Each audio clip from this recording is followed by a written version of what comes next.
Bruce, in the US and Europe, some people have been very critical of the Pope's pleas to open borders and to host more refugees and migrants. How does Fratelli Tutti respond to those criticisms? Well, this is a topic very dear to Pope Francis. As you know, his parents were migrants from Italy to Argentina. So that's part of his story himself. So he is very sensitive to the issue of migrants and refugees. And we know today that each year, in the last few years, some 80 million people have been displaced, most of them internally in their own countries, but many to other countries. So, and we just saw in the news the other day how another dozens, scores more people were drowned crossing the Mediterranean. So he has made this a major issue of his advocacy. And his very first trip out of Rome was down to the island of Lampedusa, down the south of Italy, where they had been receiving lots of refugees from Africa and the Middle East. And many people had died on the way, of course, regrettably. And his altar was made out of the shipwreck of one of these vessels. So this was a dramatic gesture. Part of his approach is, he says, it guides his advocacy. He says, use symbols and speak simply, the two of his guiding principles. So when he picks out these symbols, they are meant to be a dramatic gesture, and they certainly were in Lampedusa. And then when he went back to the Greek island of Lesbos in 2016, he brought back with him 12 Muslim refugees to live in the Vatican, at least for a time, until they could be absorbed into the... So he's doing this personally and in urging that the whole world look again. He's appalled at the walls that have been, talks frequently about the walls that have been built and the effect this is having on migrants and refugees.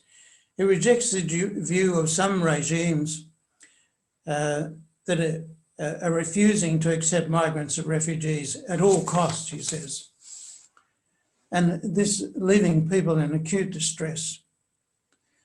He said they should not be forced to rely on criminal gangs in order to seek refuge.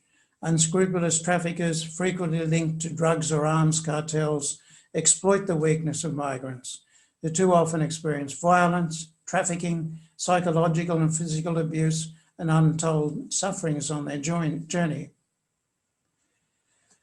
He's not being overly utopian here, as some of the critics accuse him of, we can't manage this.